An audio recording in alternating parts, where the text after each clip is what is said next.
How did you guys touring with the show become a part of Well, what that guy over there, Tony Lee, started calling us, saying, because he had worked with the Trailer Park Boys, and it was quite lucrative to take them out of TV and put them on stage and whatever.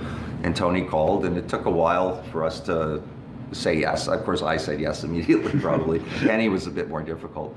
And he put us on the road, and he helped us build a show. And you know, the live show is very different. We don't compete in the show. It was almost like a stand-up show, but because it's us, it's not quite stand-up with people. It was us attacking each other, right, you know, verbally, and doing a few things that were. I used to give rectal exams on stage.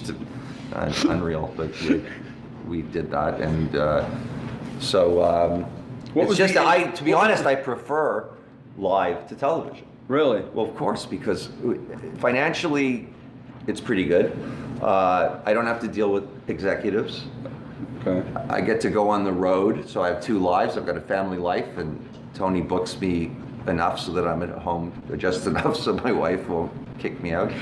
And, you know, I'm a dad and all that stuff, but I get to tour. We tour with Tony Gray, we tour with Tony Lee, and it's fun. Is it tough doing that stuff in the environment today, though? Because, like, that's all you hear about is, there was just an article that came out today from, I'm going to screw it up, but there was an article I saw on Facebook today, famous older actor talking about how PC culture is destroying comedy and oh, that yes, it is, in a way. You know, even Seinfeld, who's the cleanest comic in the world, he's banned going on campuses, touring on campuses, because he's so offended by and he's not even a blue comic at all. Right. It's a problem, you know. I don't know. You have to be more specific. I have a lot to say about it, but you know. Well, I mean, the big news. I think the big news from Canada specifically right now is there's the comedian out of Montreal who just got shouted off a stage for. And this is a whole the other appropriation of culture. Yeah, the cultural appropriation with dreadlocks. That is almost satire. That is so ridiculous to me. Like it's like if I wrote that, it would be a comedy bit, right? It would be an SNL sketch, you know.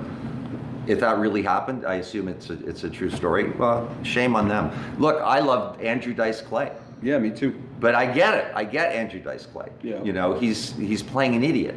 His name's Andrew Silverstein, and Dice is an idiot. He's a moron, right? No, 100%. He calls transsexuals trans testicles. Like the character is a moron, and you know, it's comedy, right? Satire, I think, gets lost on people now a little bit too easily. A lot of things. Well, I think everything's literacy, right? And there's a literacy to understanding Woody Allen movies. In younger kids, it's gone. They don't even get it.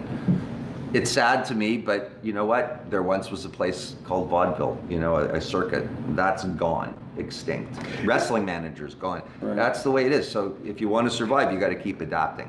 It's interesting to me that the part that gets missed is that part of it's entertainment and part of it's life. Like you talk about Woody Allen, the first thing that I thought about wasn't his movies, it was all the stuff in his personal life. And it's like, where do you draw that line sometimes? Well, I always say, what does, let's say he did something terrible, and I pray that he didn't. Right. Let's say he did. And I don't know, and I don't think anybody really knows, right? What does that have to do with how great a film Annie Hall is?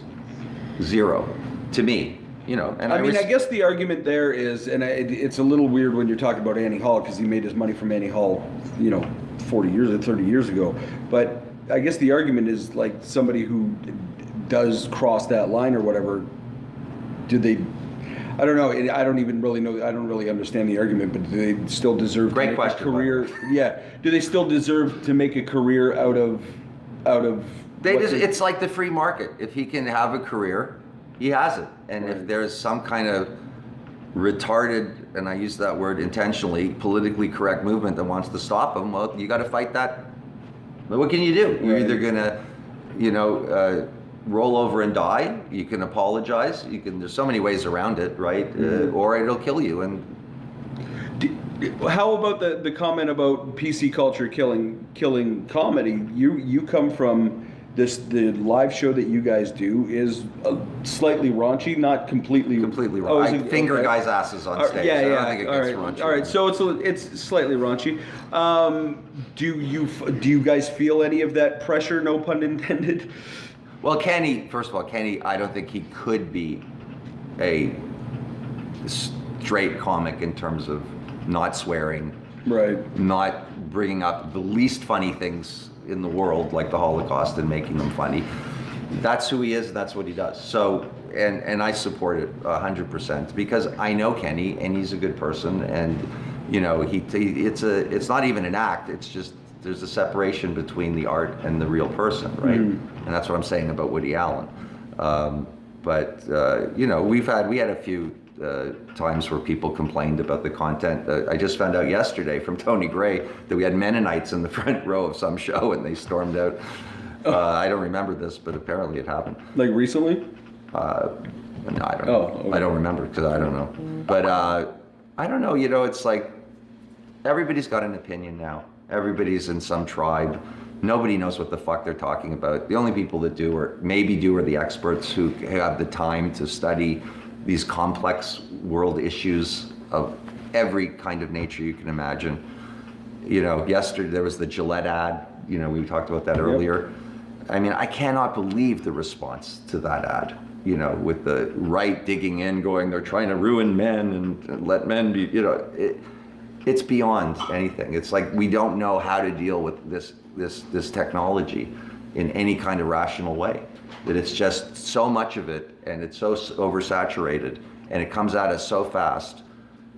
I just sort of use it to make money and make people laugh. That's it. Because it's too insane. It's too big to get your head around. Do you engage?